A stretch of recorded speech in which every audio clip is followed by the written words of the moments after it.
आस्था पूजा कर रही थी। उसका फोन साइलेंट पर था। उसने फोन देखा तो भैया के 5 मिस कॉल थे। किसी अनहोनी की आशंका से आस्था का चेहरा पीला पड़ गया। तभी उसका पति मयंक सब्जी फल लेते हुए आता है। आस्था, हमें तुरंत तुम्हारे मायके निकलना होगा। अजय भैया का फोन आया था। मां को दिल का दौरा पड़ा है, हालत काफी नाजुक है। आस्था की आंखों से जर जर आंसू बहने लगे। उसने जरूरत का कुछ सामान बैग में रखा और अपनी 5 वर्षीय बेटी को स्कूल से लेते हुए दोनों पति पत्नी मायके की ओर निकल जाते हैं। 2 घंटे का रास्ता सदियों जैसा लंबा लग रहा था। आस्था के मायके में उसकी मां रमा जी, भाई अजय, भाभी रजनी और 10 वर्षीय भतीजा राहुल थे। पिता का 2 वर्ष पहले निधन हो गया था। आस्था के घर पहुंचने से पहले ही मां के प्राण निकल चुके थे। आस्था तो जैसे पत्थर ही बन गई थी। अंतिम संस्कार के बाद आस्था की ताई जी ने उसके सर पर हाथ रखते हुए कहा, हाय मेरी बेटी आस्था, इतनी कम उम्र में तेरा तो मायका खत्म हो गया।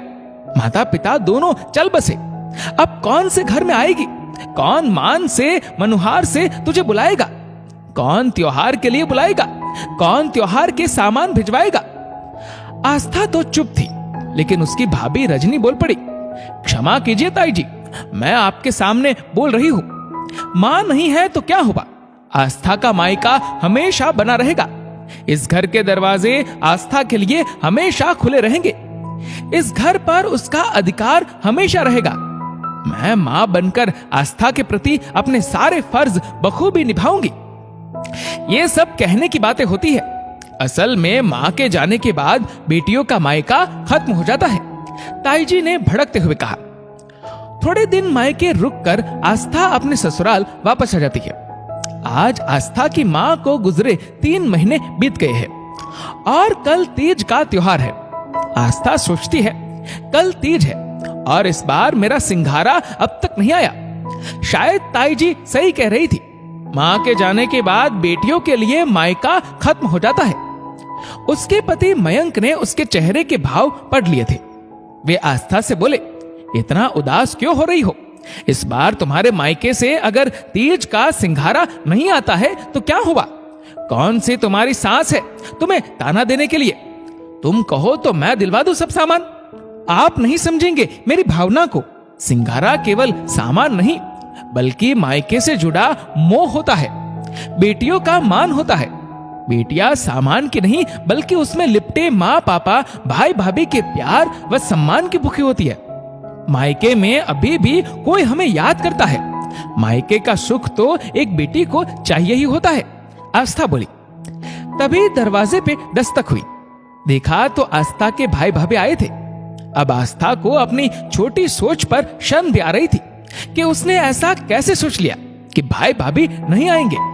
घर के ऊपर वाले फ्लोर में उसकी जेठानी भी रहती थी। आस्था उनको आवाज देकर कहती है, देखो भाभी, मेरे भाई भाभी आए हैं तीज का सिंघारा लेकर। खुश भी क्यों ना होती। बहनों को तो भाई भतीजे और उनका परिवार सदा ही प्यारा होता है। भाई भाभी उसकी खुशी को महसूस कर रहे थे। बढ़िया साड़ी, मेकअप का सामान, मयंक जी और बेटी के लिए कपड़े सब लेकर आए थे भाई भाभी। देखते ही देखते आस्था ने अपने भाई भाभी के खाने पीने के लिए बहुत सी चीजें बना ली। आस्था, मां नहीं है तो क्या हुआ, भाई भाभी से तुम्हारा मायका सदा बना रहेगा। हम हर बार आएंगे। राखी पर भी आपको मायके जरूर आना होगा, रजनी बोली। आस्था की आंखों से आंसू बह निकले। उसके चेहरे पर अजीब सा संतोष था। दोस्तों, ननद भाभी के बीच प्यार सम्मान रहे तो एक बेटी का मायका सदा बना रहता है। इस वीडियो को लेकर आपकी क्या राय है, नीचे कमेंट करके जरूर बताएगा। और अगर आपको वीडियो अच्छा लगा हो तो इस वीडियो को लाइक करेगा, शेयर करेगा ज्यादा से ज्यादा लोगों तक। और ऐसे ही और भी इंस्पिरेशनल वीडियोस के लिए सब्सक्राइब करें हमारे यूट्यूब चैनल को और फेसबुक पर फॉलो करें हमारे पेज को। धन्यवाद।